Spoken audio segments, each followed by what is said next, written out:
Especialísima al Divino Espíritu Santo que nos ilumine, nos proteja de manera especial durante esta aula que tenemos el día de hoy. Ilumine nuestra inteligencia, fortalezca nuestra sensibilidad y nuestra voluntad. Y todo esto lo pedimos por intercesión de la Santísima Virgen para que amemos cada vez más a su Divino Hijo. Dios te salve María, llena eres de gracia, el Señor es contigo. Bendita tú eres entre todas las mujeres y bendito es el fruto de tu vientre, Jesús. Santa María, Madre de Dios, ruega por nosotros los pecadores, ahora y en la hora de nuestra muerte. Amén. Sagrado Corazón de Jesús, en vos confío. Inmaculado Corazón de María, sed la salvación del alma mía. San José, ruega por nosotros. Divino Espíritu Santo, ilumínanos y santifícanos. En nombre del Padre, del Hijo y del Espíritu Santo. Amén. Bueno, muy bien. Enviamos el material. Enviamos el material correspondiente, no sé quién tuvo oportunidad de leer alguna cosita. Mm, este es un tema, yo diría que los temas, para mí, por lo menos para mi gusto, los temas más interesantes que hay al respecto de la teología. Y entre la teología, la cristología. Es todo lo que tiene que ver con ese misterio de la humanidad, la naturaleza humana de nuestro Señor Jesucristo, naturaleza humana de nuestro Señor Jesucristo, delante de todo el panorama infinito de lo que significa la naturaleza divina de nuestro Señor Jesucristo. Y en ese sentido, cuando hablamos de las inteligencias de Cristo, del conocimiento de nuestro Señor Jesucristo, tenemos que ponderar la realidad de nuestro Señor Jesucristo. Hay una naturaleza humana, hay una naturaleza divina, pero hay una sola persona divina. Pues, ¿cómo era el pensar, el conocer, el informarse de nuestro Señor Jesucristo, aprender de nuestro Señor Jesucristo, tener noticias de la realidad de nuestro Señor Jesucristo? Aunque hay mucho misterio, de igual manera la Iglesia ha ido desarrollando todo fundamentado en la Sagrada Escritura, como lo vamos a ver ahora, eh, de una manera diáfana, coherente, lógica. ¿Cómo se da ese misterio? ¿Cómo se va desenvolviendo de alguna manera ese misterio entre la naturaleza divina, la humana, la persona divina, y cómo nuestro Señor se adentra en la realidad de las cosas aquí, en nuestra historia, en la historia de los hombres? Entonces comenzamos a sus manos. Este es muy extenso, este tiene poco más de 50 páginas, está sustentado en grandes teólogos. Aquí nomás estamos viendo algunos de ellos. Tenemos acá a Santo Tomás de Aquino, al padre Garrigou Lagrange, pues, de los grandes exponentes del neotomismo, el padre Garrigou Lagrange, y Santo Tomás de Aquino, pues que es innegable lo que podríamos resaltar de la inteligencia, del misticismo de este hombre tan impresionante de la Edad Media. Entonces, esto está un poquito más pequeño. Yo creo. Ven bien, ahí sí, sí, se ve bien. Ahí se ve bien. Bueno, entonces vamos a lo siguiente. Yo hago una introducción con este texto más amplio y después de esto pasamos al pequeño resumen que les envié y voy explicando más profundamente. Listo. Entonces comenzamos adelante en este texto. Hay unos elementos filosóficos que tendría yo que explicarles acá. Bueno, pero a ver, comencemos por acá. La afirmación de la ciencia de visión en Cristo ha sido posición casi unánime de los teólogos desde el medioevo hasta la época del Concilio Vaticano II, basada no en un texto determinado, sino en el conjunto de datos bíblicos y patrísticos. Esto es muy importante. La ciencia de visión, el conocimiento de nuestro Señor Jesucristo. ¿Cómo es ese misterio del conocimiento de nuestro Señor Jesucristo? Porque es que no estamos hablando de un hombre grandioso solamente, no, estamos hablando de una naturaleza humana, unida a una naturaleza divina, en una persona divina. Ahora, hay datos tanto de la Sagrada Escritura como datos patrísticos. Esto lo podemos, aquí hay muchos textos al respecto tenemos el padre Garrigou Lagrange entra aquí otra vez con Juan. Ese prólogo de Juan, capítulo 1 versículos 1 al 18 es fundamental a la hora de concebir algunos elementos fundamentales en todo este ejercicio del conocimiento de nuestro Señor Jesucristo. Es muy importante. Después, la ciencia de Cristo en el Concilio Vaticano II, este texto de Mateo Seca o Caris, es muy importante, del año 1988. Y el problema de la ciencia humana de Cristo, posición clásica y nuevas tendencias. Este último libro está muy interesante, está en francés principios del siglo XX, 1918. Bueno, entonces, el caso es que la Sagrada Escritura no nos va a hablar explícitamente de este problema o, sí, o de esta situación, de este fenómeno, mm, de esta característica del conocimiento de nuestro Señor Jesucristo. Explícitamente no está, pero cuando se toman elementos de la escritura aquí y allá, después son analizados por los padres de la iglesia, por los grandes teólogos, son definidos por la doctrina de la iglesia, eso es importantísimo, va quedando claro cómo ubicar y cómo definir aquello de la ciencia de visión en Cristo. Entonces, la Sagrada Escritura, aunque no atestigua esta realidad, esta verdad explícitamente, pero la insinúa con tal claridad que eso ya es suficiente para que tengamos no solo un elemento, sino varios elementos escriturísticos que le dan firmeza y seguridad a todo lo que se ha ido configurando en torno a la ciencia de nuestro Señor Jesucristo, el conocimiento de nuestro Señor Jesucristo.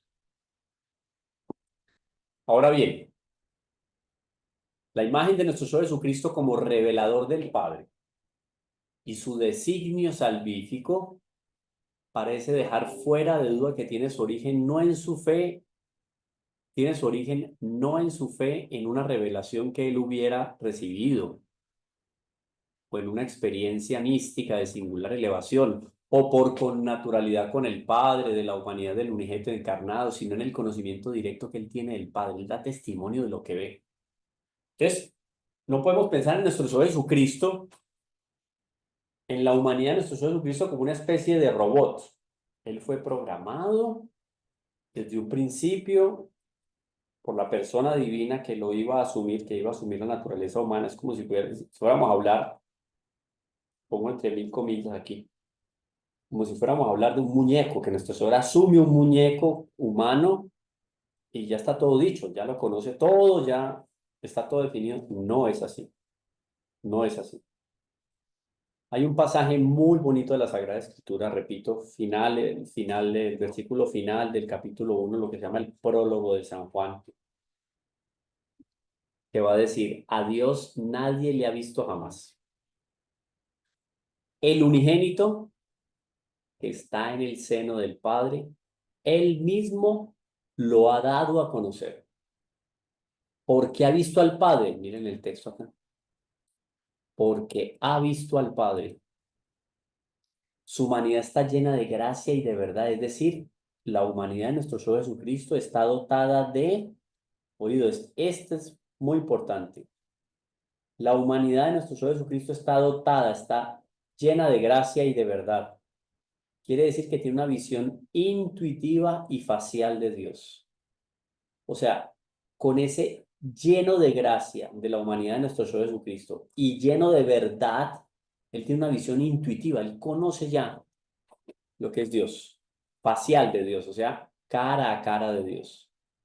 Esto no es más sino que un supremo y plenario desarrollo de la gracia consumada de cuya plenitud desbordante somos nosotros partícipes. Explico. Nosotros decimos que la Santísima Virgen es llena de gracia, plena, gracia plena. le dice el ángel San Gabriel cuando la saluda. El ángel con su conocimiento angélico que va a la esencia de las cosas, ve a la Virgen María y ya sabes, ella es plena de gracia. Ese pleno de gracia de Nuestra Señora no es de comparar con este lleno de gracia de nuestro Señor, porque Nuestra Señora es llena de gracia a partir de la plenitud de gracia que hay en nuestro Señor Jesucristo. Él es fuente y creador de la gracia. Eso es muy importante. Por eso, en un primer lugar está, cuando hablamos de gracia y de visión de Dios, está nuestro Señor Jesucristo, porque Él tiene naturaleza humana, pero persona divina. Nadie en la creación es comparable a nuestro Señor. No podemos comparar a nadie con nuestro Señor Jesucristo. Entonces, por el hecho de tener esa plenitud de gracia dentro de sí, en su naturaleza humana, oído, esto es muy importante, su humanidad está llena de gracia y de verdad, él ya tiene una visión intuitiva de Dios. Además, esa naturaleza humana de él está unida a la naturaleza divina. Ahora bien, los testimonios patrísticos, hoy estamos hablando aquí de los padres de la iglesia, los testimonios patrísticos a favor de la visión beatífica de Cristo, son varias visiones, ahora lo vamos a ver, son varios conocimientos. La visión beatífica es una de ellas. Los testimonios patrísticos a favor de la visión beatífica de Cristo, Cristo guiador, puente, comunica, camino. A lo largo del ejercicio de la mediación salvífica no son ni tampoco numerosos ni tampoco importantes como suele decirse. O sea, hay muchos padres de la iglesia que ya hablaban de ese conocimiento, de la visión beatífica que tiene nuestro Señor. La visión beatífica se tiene, o la vamos a tener nosotros por lo menos, nosotros que somos pura naturaleza humana. La visión beatífica la vamos a tener nosotros cuando lleguemos a la vida eterna, porque vamos a ver todo en Dios. Entonces ahí vamos a tener una visión intuitiva y facial de Dios, o sea, vamos a ver cara a cara a Dios. Esa visión beatífica, nuestro Señor Jesucristo ya la tiene y la tenía obviamente mientras estaba aquí en su vida pública, pues en su vida general, en sus 33 años, nuestro Señor tuvo visión intuitiva y facial de Dios. Quiere decir, la visión beatífica que los santos y los bienaventurados tienen en el cielo, nuestro Señor ya la tenía desde el primer momento aquí en la tierra. ¿Sí? Eso es muy importante. Y este es uno de los conocimientos de Dios. Uno de los conocimientos de nuestro Señor Jesucristo. Es Dios, obviamente. Son pequeños conceptos que tenemos que ir, digamos, afinando y unificando, porque esto no lo va a aprender uno en un catecismo. No. Vamos a encontrar varios documentos, por ejemplo, el patriarca Eulogio de Alejandría, lo tenemos por acá, siglo sexto. Siglo sexto, el patriarca Eulogio de Alejandría, va a decir lo siguiente: la humanidad de Cristo sumida a la unidad con la hipóstasis de la sabiduría inaccesible, la humanidad de Cristo unida a la segunda persona de la Santísima Trinidad, yo les voy traduciendo. Aquí lo voy a subrayar. Ay, perdón. Voy a subrayarlo.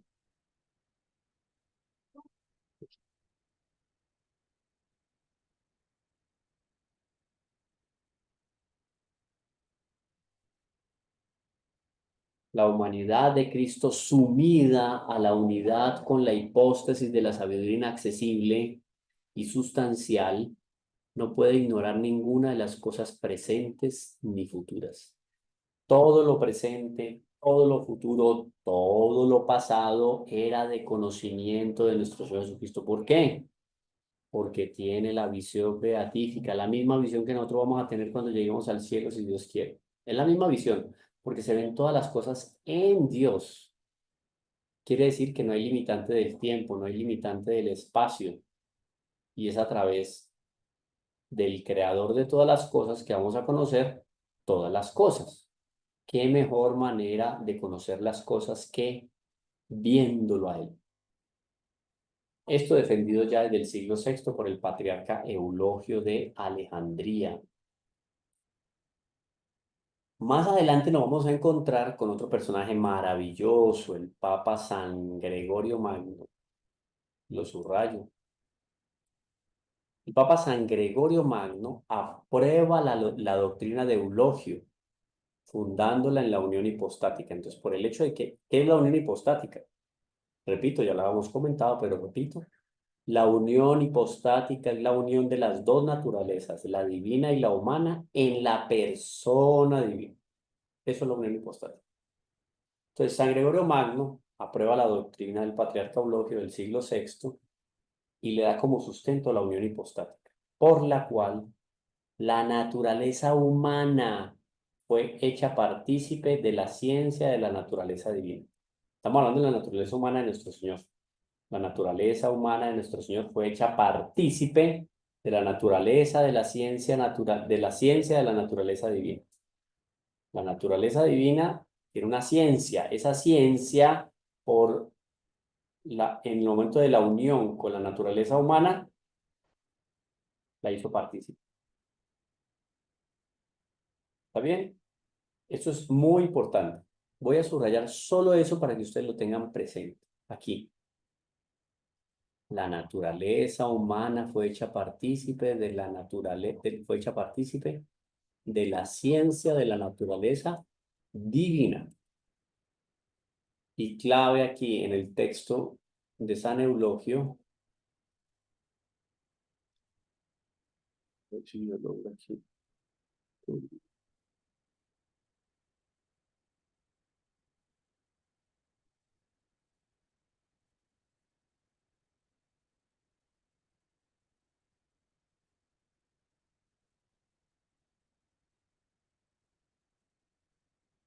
Listo. Un argumento de los primeros tiempos de la iglesia. O sea, ya desde el principio la iglesia tenía claro aquello de el conocimiento de nuestro Señor Jesucristo a través de la visión beatífica, o sea, ver en Dios. Claro, quien me ve a mí ve al Padre. Está clarísima los testimonios de la Sagrada Escritura al respecto. Más adelante nos vamos a encontrar con el magisterio de la iglesia. ¿Qué nos va a decir el magisterio de la iglesia? El magisterio de la iglesia que declara doctrina de fe el conocimiento humano de Cristo no ha definido explícitamente la visión beatífica de Cristo, pero no la ha condenado ni la niega. Por lo tanto, si muchos padres de la iglesia, muchos santos nos han hablado del conocimiento humano de Cristo y de explícitamente nos han hablado de la visión beatífica de Cristo ya aquí en la tierra, uno diría, tengo que estar en el cielo para tener la visión beatífica, sí, pero en este caso hay un elemento importante, es Dios. Es la segunda persona de la Santísima Trinidad que asume la naturaleza humana. Entonces, subrayo esto que es muy importante. El magisterio de la iglesia que declara de fe, o sea que hay que creer, el conocimiento humano de Cristo, por lo tanto, nuestro Señor Jesucristo tiene un conocimiento humano. Claro, a partir de la experiencia, sí, como niño fue creciendo, escuchaba, veía, y como veía y escuchaba, eso le fue dando conocimiento. Sin embargo, la iglesia que definió eso no ha definido explícita y oficialmente la visión beatífica de Cristo, pero le enseña, lo enseña de manera clara, de manera inequívoca y constante, inclusive en el catecismo de la Iglesia Católica que fue preparada por el entonces cardenal Ratzinger, posteriormente Benedicto XVI, bajo el pontificado de San Juan Pablo II, no lo va a decir claramente. Aquí está eh, Catecismo de la Iglesia Católica, numeral 471. La existencia en Jesús de un conocimiento humano forma parte de la doctrina de fe, ya que está implicada en la integridad de la naturaleza humana, definida dogmáticamente en su condena a Apolinar de la Odisea. Pues Apolinar de la Odisea se atrevió a decir que nuestro Señor Jesucristo no tenía un conocimiento humano. Esa herejía de Apolinar de la Odisea se prestó para que la iglesia definiera en su doctrina que nuestro Señor Jesucristo tiene un conocimiento humano. ¿Sí? Eh,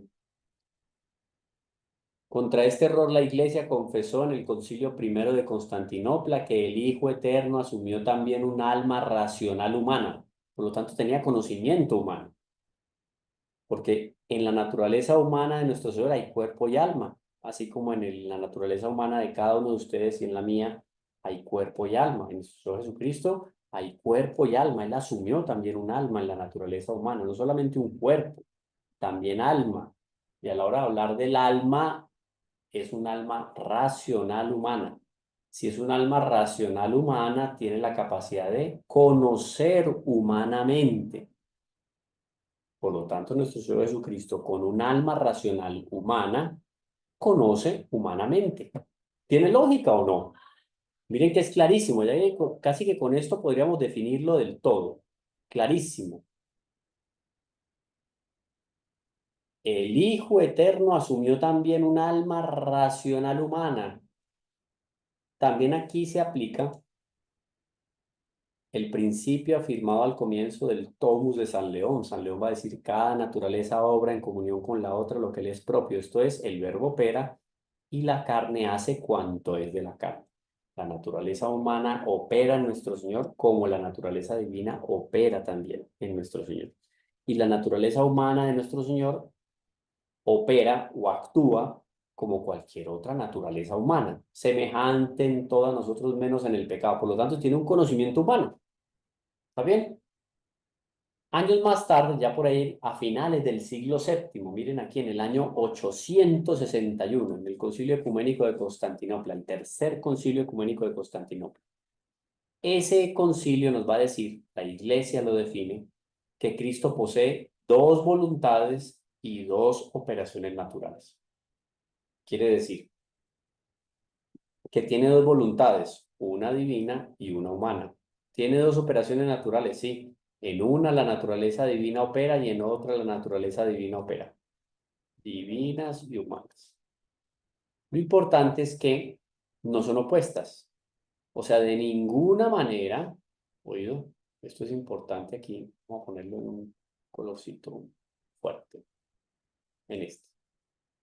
Estas dos operaciones naturales, una operación natural divina y una operación natural humana, ¿por qué? Porque tiene una naturaleza divina y tiene una naturaleza humana. Así de sencillo.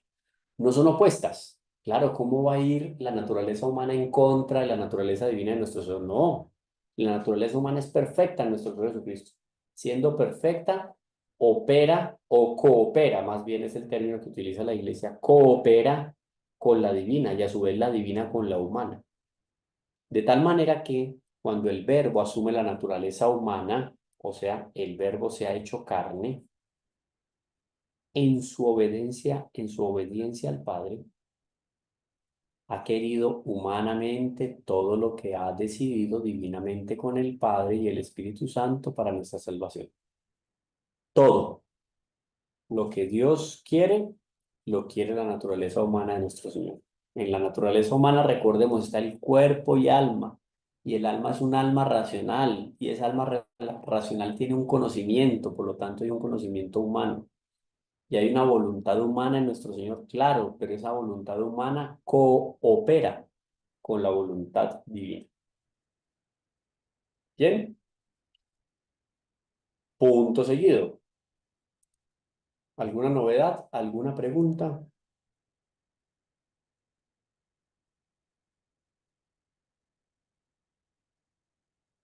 Seguimos, vamos para adelante. Yo voy bien despacito, voy bien despacito.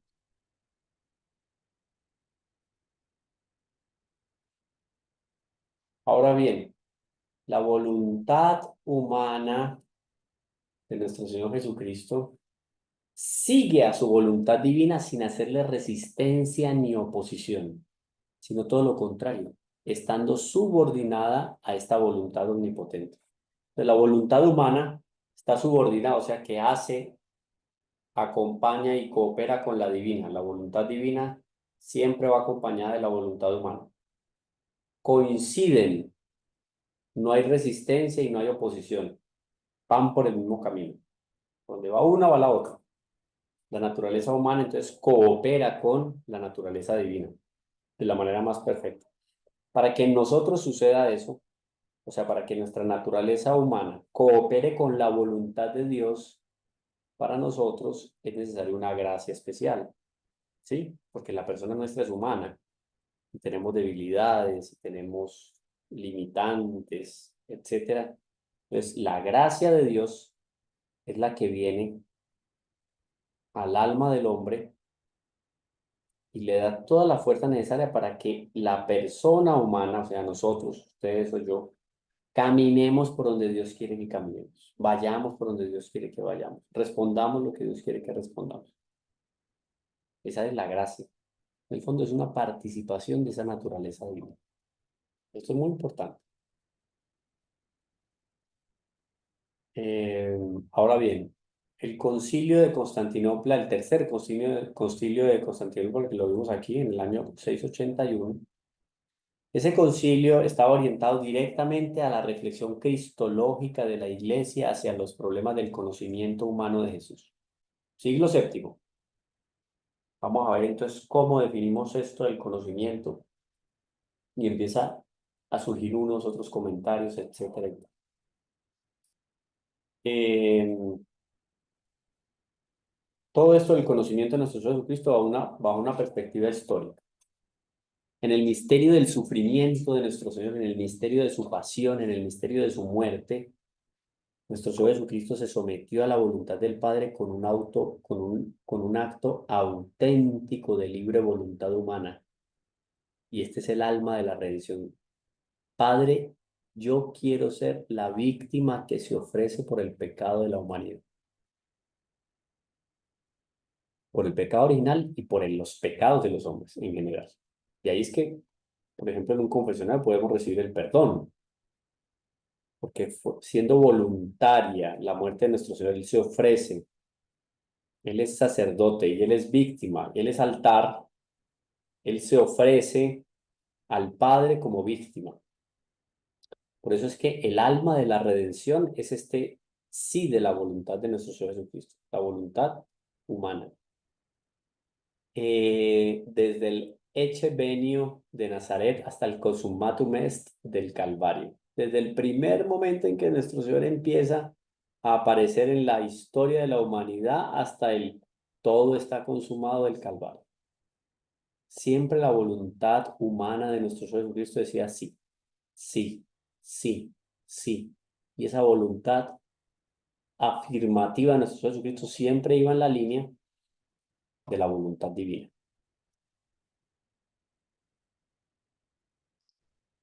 Bueno.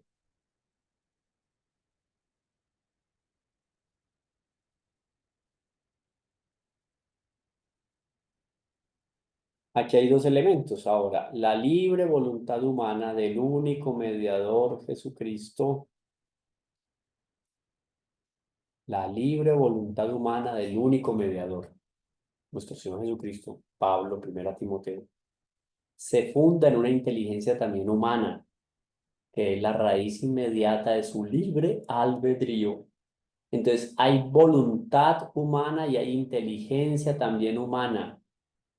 La voluntad humana se funda en la inteligencia humana, porque es la inteligencia humana la que sabe lo que Dios quiere. Y sabiendo lo que Dios quiere, le da la orden a la voluntad y la voluntad obedece y hace lo que Dios quiere. Entonces, la inteligencia humana es la que propone, la que abre el horizonte en función de la voluntad de Dios. Y la voluntad humana de nuestro Señor obviamente se alía a esa inteligencia humana que le dice lo mejor y más perfecto es hacer lo que Dios quiere. Por lo tanto, la voluntad humana hace y la inteligencia humana el mismo raciocinio y va para adelante siendo la voluntad de Dios. Bueno,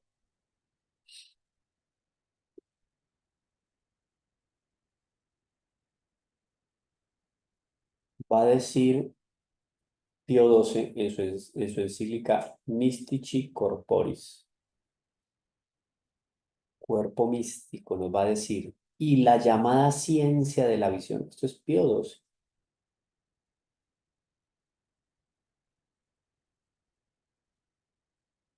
La llamada ciencia de la visión de tal manera la posee que tanto en amplitud como en claridad supera la que gozan todos los bienaventurados del cielo. No hay ninguna visión beatífica que le haya sido dada a los hombres, a la humanidad, que estén en el cielo y que puedan conocer tanto o más de lo que nuestro Señor Jesucristo conoce con su visión beatífica. No existe, porque la visión de nuestro Señor Jesucristo es superior, mucho. O sea, ni comparación. ¿Por qué? Porque es una visión beatífica que evidencia la realidad de las cosas en su más profunda y radical esencia.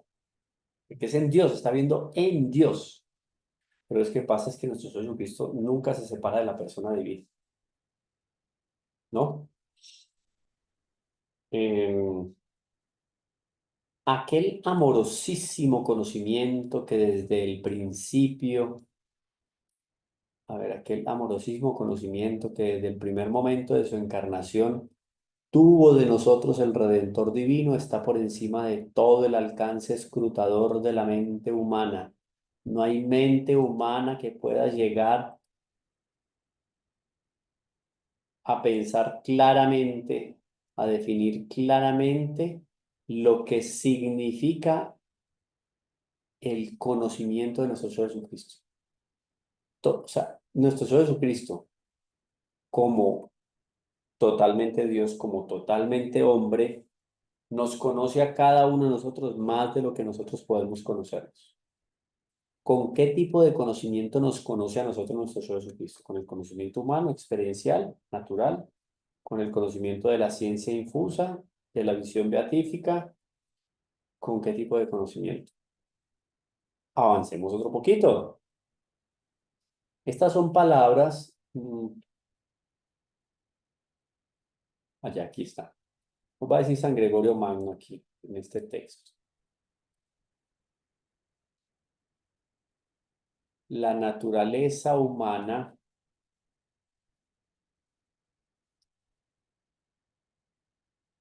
la naturaleza humana del Hijo de Dios, no por ella misma, sino por su unión con el Verbo, conocía y manifestaba en ella todo lo que conviene a Dios. Muy importante, San Gregorio Magno, repito. La naturaleza humana del Hijo de Dios, esa naturaleza humana, cuerpo y alma, no por ella misma, sino por su unión con el Verbo, con la segunda persona de la Santísima Trinidad, conocía y manifestaba en ella todo lo que conviene a Dios. Después nos va a decir San Máximo el Confesor. Mm, Esto sucede ante todo en lo que se refiere al conocimiento íntimo e inmediato que el Hijo de Dios hecho hombre tiene de su Padre. Claro, ¿quién más va a conocer íntima y profundamente a Dios Padre? ¿Quién más va a conocer íntima y profundamente al Espíritu Santo? Pues la segunda persona de la Santísima Trinidad. Y resulta que esa segunda persona de la Santísima Trinidad asumió la naturaleza humana. Por lo tanto, ¿quién nos puede dar un conocimiento más profundo de la Santísima Trinidad? Nadie. Dios nos la da. Más que Dios no nos la puede dar.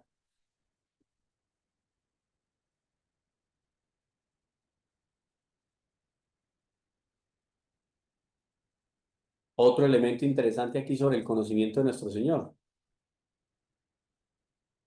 A la hora de hablar, vamos a ver aquí, pedacito.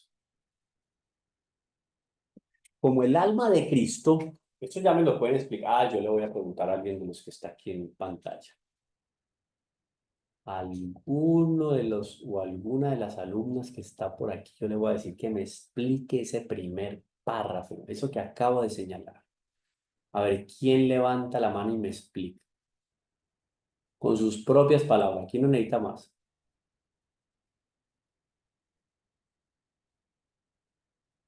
¿Quién dijo yo?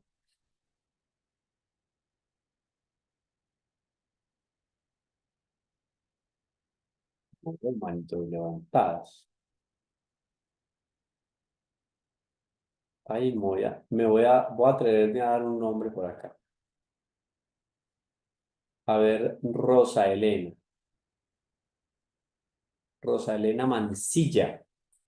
Rosalena, ¿qué entiendes tú por ese primer párrafo que acabo de subrayar?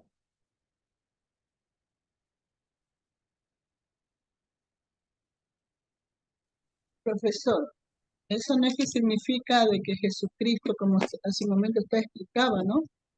Que es hombre y ¿Cómo? Dios verdadero.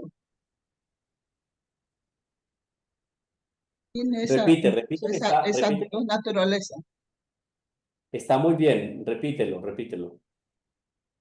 Ya es lo que yo escuché a usted hace un momento, ¿no? Que nos hizo la pregunta, ¿con qué tipo Ah, de conocimiento el Señor nos conoce? Pero acá en cambio dice la unión hipostática. Esa unión hipostática es que Jesucristo es Dios y hombre al mismo tiempo. así es. ¿Mm? Es tal cual, está muy bien, eso es. Miren lo sencillo.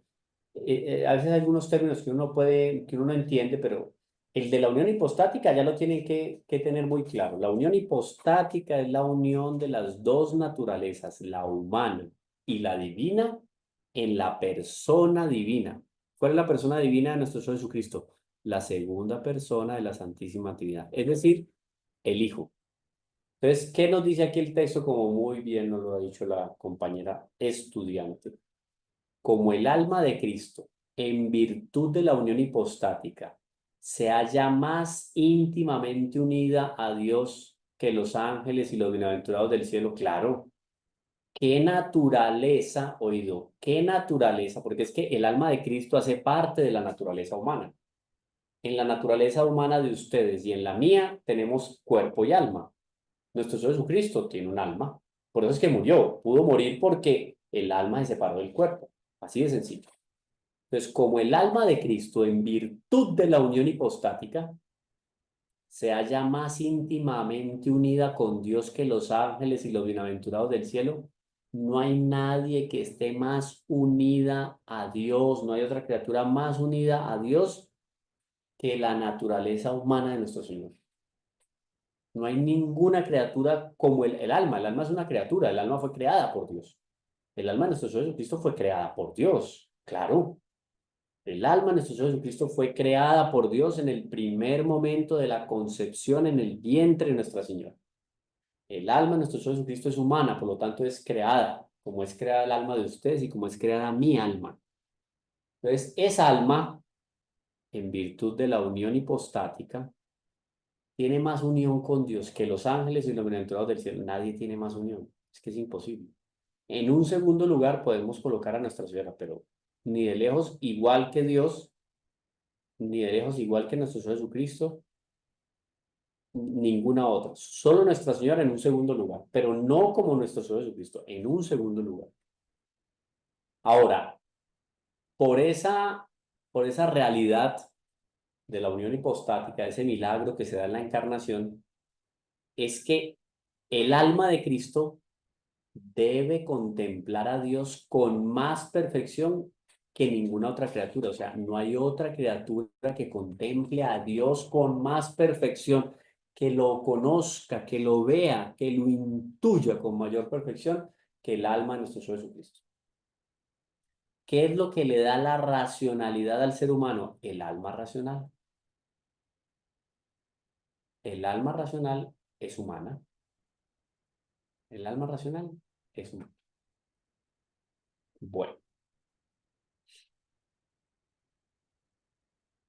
eh,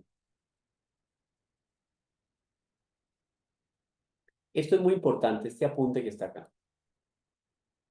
Miren acá, lo subrayo también. Dice aquí que no puede ser un conocimiento exhaustivo del mismo, porque la naturaleza humana de Cristo es finita. Entonces, claro, cuando aquí dice que el alma contempla con la mayor perfección a Dios, no quiere decir que lo contemple en un grado infinito. Ah, porque es que el alma de Cristo y Cristo es Dios. No, porque el alma es finita.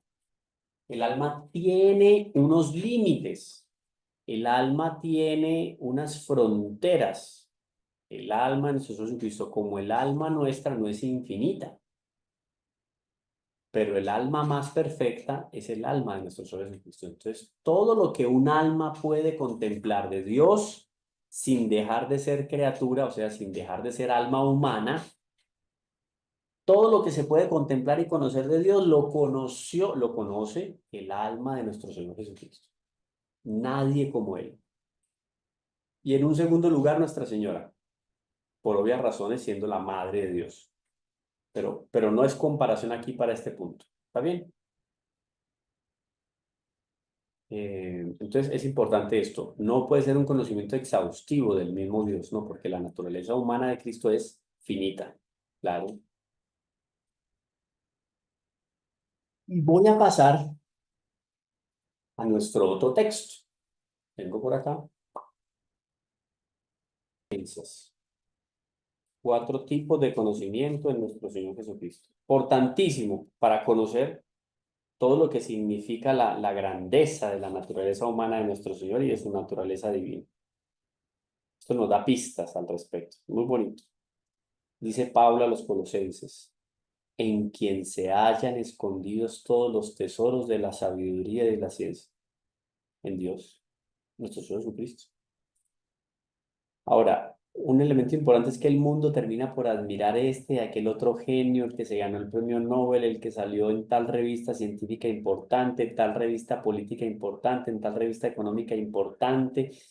Y todo un siglo, todo un país, todo un continente se puede llegar a dominar por el nombre de ese hombre, de esa persona, porque resplandece, porque es inteligente, porque es diplomático, porque es astuto, porque es generoso, porque es solidario. Hoy especialmente la ciencia nos roba la atención y estamos llenos de admiración a cada momento con el computador que salió, con el carro que salió, con el avión que salió, con esto, que ya vamos a ir a no sé qué planeta, que tal cosa. Estamos en el siglo de los grandes inventos y las grandes inteligencias son admiradas y tiene su lógica. Ahora, ¿cuánto más nosotros no admiraríamos a un ángel escuchándolo hablar, conociendo los pensamientos del ángel? Porque es que un ángel supera en grado inimaginable, no infinito, pero la inteligencia de un ángel supera inimaginablemente la inteligencia de un hombre. Es mucho más. Cualquier premio Nobel, lo que fuera, es nada en comparación con un ángel. Maravilloso. Ahora, eso no es nada. Eso es un reflejo lejano, lejano, lejano de lo que significa contemplar la sabiduría infinita de nuestro Señor Jesucristo. En nuestro Señor Jesucristo se reúnen, presente, se reúnen maravillosamente armonizadas 4 clases de ciencia o de conocimiento. Primero, la divina, la beatífica, la infusa o la natural y adquirida. Ahorita hablamos más o menos de la beatífica en el preámbulo que les di. Entonces son 4 conocimientos. Anoten estos porque no son más. Estos son los que son. Voy a ponerle un color. Voy a poner otro colorcito más claro. A ver, qué tal. No, este se ve mejor. Tú, como este, otro. Este se ve mejor. Yo creo que distingue más la letra. Está un poquito borroso. Entonces son 4 conocimientos, 4 clases de ciencia. ¿Cuáles son? A ver, díganme ustedes. La divina, la La beatífica. beatífica, la infusa y la natural. Eso. Natural o adquirida, o sea, la que tenemos nosotros. La que nosotros tenemos normal y comúnmente es esta, la natural adquirida, la que yo por los ojos, por el tacto, por el gusto, porque yo voy percibiendo lo que me encuentro en la vida. Eso me da a mí un conocimiento natural. Vamos a ver cómo es eso de la ciencia divina en nuestro Señor Jesucristo. Primer punto. Si Cristo es el Verbo encarnado, entonces tenemos que concederle la ciencia misma de Dios. Claro, porque el Verbo encarnado es la segunda persona de la Santísima Trinidad que asume la naturaleza humana. Entonces ya de entrada tenemos que concederle al Verbo encarnado la misma ciencia que tiene Dios. Eso es la ciencia divina. ¿Por qué? ¿Qué es el Verbo en cuanto tal? Pues el Verbo en cuanto tal es la ciencia personal del Padre. Es la ciencia infinitamente perfecta, la ciencia divina. Es como que el principio de donde dimana. Es por tanto la visión eterna en persona, la ciencia misma del Padre. El Verbo encarnado es la ciencia misma del Padre. No hay diferencia, porque es el mismo Dios. No hay diferencia entre la ciencia del Padre y la ciencia divina de nuestro Señor Jesucristo. Es la misma ciencia. Es además el Verbo encarnado. Nuestro Señor es la luz infinita. Lumen de lumine. Lumen de lumine. Y le es tan imposible contener su resplandor como le es al sol contener sus rayos. Estamos hablando del Verbo encarnado. ¿Qué ciencia más grande va a tener? La ciencia de Dios, porque es que Él es Dios. La sabiduría es en Cristo una incompatibilidad esencial con todo error. O sea, el error es incompatible con la sabiduría de nuestro Señor Jesucristo. No puede tener errores, no puede equivocarse, no puede tener fallas, no puede tener olvidos. ¿Por qué? Porque la sabiduría eterna y encarnada es nuestro Señor Jesucristo. No tiene cómo el error entrar ahí, no tiene. No hay ignorancia, no hay error y no hay imperfección en el entendimiento de nuestro Señor Jesucristo. No existe. ¿Por qué? Porque participa de la ciencia divina. Su naturaleza propia de Dios está unida a la ciencia divina.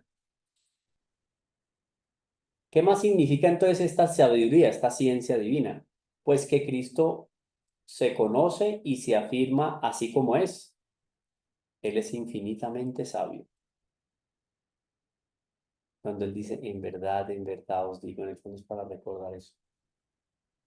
Dicen que necesitamos de eso para que muestre nuevos horizontes al respecto de nuestro Señor. Él es la sabiduría. Ahora, por esa misma ciencia divina, punto A, nuestro Señor Jesucristo, por esa misma ciencia divina, nuestro Señor Jesucristo es omnisciente. Quiere decir, está fuera, o sea, ve las cosas como fuera del tiempo. Por lo tanto, conoce el pasado, conoce el presente y conoce el porvenir. Todo. ¿Por qué? Porque por la ciencia divina es omnisciente. Todo lo conoce y el tiempo no es un obstáculo para él. Las criaturas, ¿cómo leemos nosotros las criaturas delante de esa omnisciencia de Dios? Omni, todo, ciencia, Dios, todo lo conoce. Ante el pasado, presente la mirada de Cristo. Ante el presente, Cristo te está viendo. Ante el porvenir, confianza inquebrantable en la bondad de Dios. Todo lo tiene previsto. ¿Cómo podré esconderme a vuestros ojos? Dice el Salmo, el 138. ¿Cómo podré esconderme a vuestros ojos, Señor? Si subo al cielo, vuestra ciencia es la luz de él. Si bajo a los infiernos, allí la encuentro. Y si huyo a las extremidades de la tierra, allí me acompaña. ¿Cómo me puedo esconder a vuestros ojos? No tengo. No hay cómo esconderse a los ojos de nuestro Señor Jesucristo. ¿Por qué? Porque Él, teniendo ciencia divina, es omnisciente, o sea, todo lo conoce. La primera, ciencia divina. Vamos a la segunda, ciencia beatífica. Ya hablamos un poco de la ciencia beatífica, entonces yo me voy al punto uno. Bueno, veamos todo porque es muy rápido. Es aquella ciencia que resulta en los bienaventurados de la contemplación de la esencia misma de Dios en la que se refleja todo cuanto existe. Es ver a Dios cara a cara. Eso es la ciencia beatífica. Pues si nuestro Señor dice, quien me ve a mí ve al Padre, pues ¿quién va a tener más ciencia beatífica que Él? ¿Quién va a ver más a Dios cara a cara de lo que Él la ve? Ni siquiera el ángel que esté más arriba en todos los coros angélicos. No, no existe. Ahora, desde el primer momento de su vida, nuestro Señor Jesucristo tuvo ciencia beatífica, desde el primer momento de la concepción en el vientre de Nuestra Señora. Es que resulta que en ningún momento nuestro Señor Jesucristo pudo haber sido, ni un instante pudo haber sido inferior a los ángeles y los bienaventurados. Nunca. Por lo tanto, desde el primer momento de la vida, o sea, el primer momento en que esa alma creada por Dios se une a la naturaleza humana, ¿no? Desde el primer momento, desde el primer instante en que esa naturaleza humana empieza a concebirse en el vientre de Nuestra Señora, la naturaleza divina está unida a esa naturaleza humana, desde ese primer momento. Ahí, como nuestro Señor no puede ser ni inferior a los ángeles ni inferior a los bienaventurados, en ese momento su ciencia es mayor, más y mayor y profunda que la de los ángeles y los bienaventurados. Ahora, porque es la verdadera luz que ilumina a todo hombre que viene a este mundo e iluminó primero con la visión beatífica a su santísima alma. Desde entonces, esta ciencia beatífica abarca las profundidades de Dios, aunque sin comprender la divinidad, pues jamás una ciencia infinita podrá igualarse con lo infinito. Cristo, sin salir ni distraerse de la divinidad, contempla en ella desde el punto de vista divino a todas las criaturas. Dios las sometió todas a Él. Él se contempla a sí mismo en la cima de la creación, como la cabeza de todos los santos y el principio de toda la santidad y la gloria. Ciencia beatífica. Consecuencias. Si Cristo te ve en la inmensidad de Dios, es inútil que trates de subtraerte de su mirada. El encuentro con la mirada de Cristo es inevitable. Si Cristo te ve, di con San Agustín, no quitaré nunca mis ojos de ti porque tú nunca los quitaste de mí. Omnisciente. La ciencia infusa, otra. Ciencia divina, visión beatífica, ciencia infusa. La ciencia infusa es aquella por la cual el alma conoce las criaturas en sí mismas, por especies naturales o sobrenaturales que Dios infunde en ella. Vamos a ver cómo es que funciona eso de la ciencia infusa. Nos podemos preguntar lo siguiente: si Cristo poseía la ciencia divina, que ya hablamos, y la visión beatífica, ¿para qué ciencia infusa? Tenemos tres respuestas a eso. A, porque aquellas ciencias se refieren a la vida íntima de Dios y la visión a la bienaventuranza eterna, más que a las criaturas. Entonces la ciencia infusa está más dirigida a las criaturas de que a Dios. Porque Cristo posee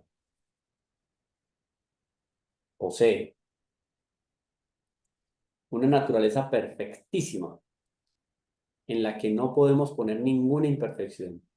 Si Cristo no poseyese esta ciencia, su alma estaría en potencia para conocerlo.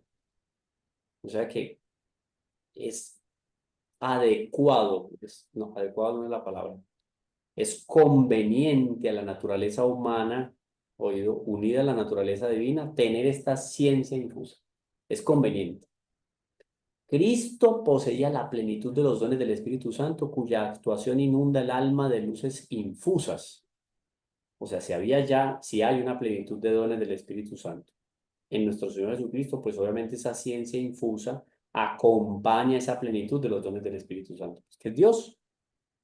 Ahora, Cristo poseyó esta ciencia desde el primer instante de su vida, de tal manera que es superior a los ángeles.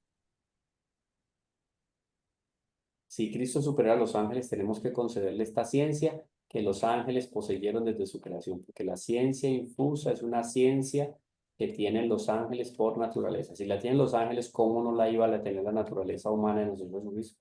Tiene que tenerla. Ahora, Cristo comenzó a merecer desde el primer instante de su vida.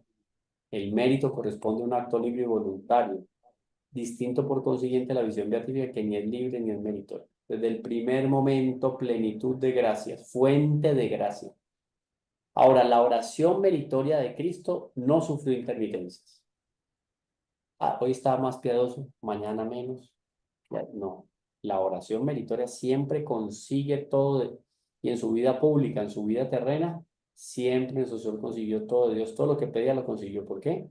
Porque su voluntad está unida a la voluntad de Dios. Bueno, la última, ciencia adquirida. Después podemos ver más detalles de esto que me parece muy interesante y muy bonito.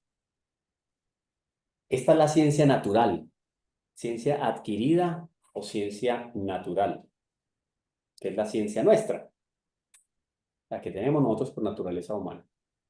¿Cómo hablaremos de una ciencia adquirida en Cristo, el que todo lo ve? ¿Para qué necesita mirar? El que todo lo sabe, ¿cómo puede preguntar y asombrarse? Y sin embargo, el Evangelio nos dice, Lucas, ¿quién nos va a decir? Cristo crecía en sabiduría. Entonces, cuando el texto del Evangelio nos dice que Cristo crecía en sabiduría, se refiere a esta ciencia, a la ciencia adquirida.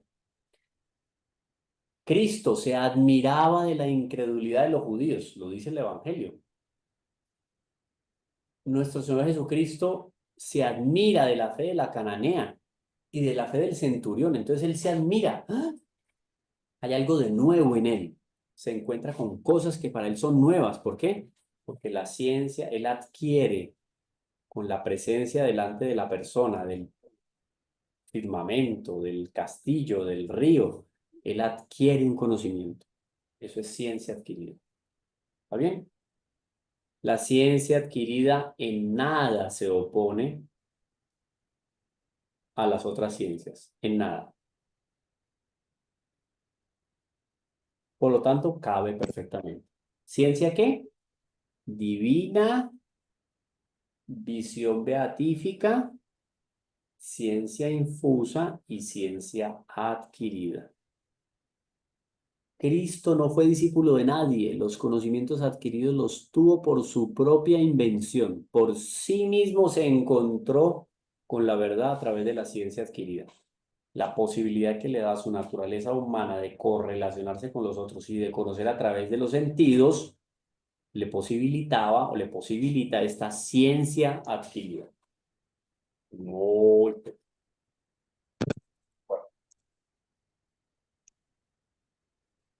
muy bien, me pasé unos minuticos. Ah, no, estamos exactos, 1 hora exacta. Bueno, une abrebocas de lo que es la ciencia o las ciencias, los conocimientos de nuestro Señor Jesucristo. Elizabeth dice a las tantas, a mí me viene a la mente eso de que el Padre y yo somos uno, claro, porque participa de la misma ciencia, esencia que es la esencia divina, porque no es un pedacito de Dios que se encarnó, no es Dios. Dios se encarnó y asume la naturaleza humana y no deja de lado ni olvida la naturaleza divina, no, se une a la naturaleza humana.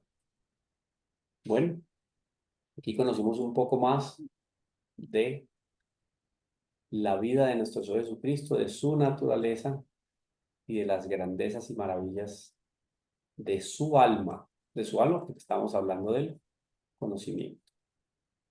Bueno, no, muy bien. Yo creo que quedamos satisfechos por el día de hoy. Así es, profesor, muy claro y extendido todos los conocimientos realmente precisos y a la vista está que los participantes no tienen ninguna consulta o pregunta, ¿verdad? No sé, la Sí, hermanita Lulú tiene el micrófono abierto, yo no sé si es que quiere hacer alguna pregunta. No, quizás no se ha dado cuenta entonces. yo aprendí. Bueno, profesor, yo le agradezco muchísimo. Y es verdad, ¿no? No entendía eso de Lucas 2:52, que Cristo sin sabiduría. Era por la ciencia adquirida, ¿no? La ciencia natural. Muchas veces la gente piensa que porque era Dios, conoce todo. No, no conocía lo humano. Por eso yo siempre digo, ¿no? Él aprendió a llorar, a comer, a dar pasos como nosotros.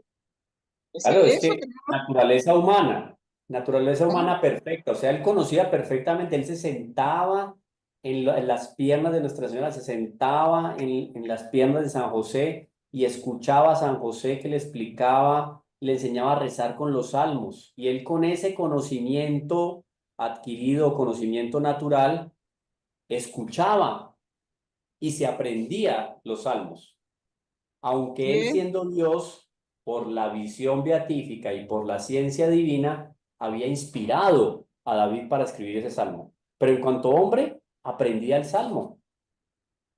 y en la cruz, pues, cuando muere en la cruz, ahora con los salmos.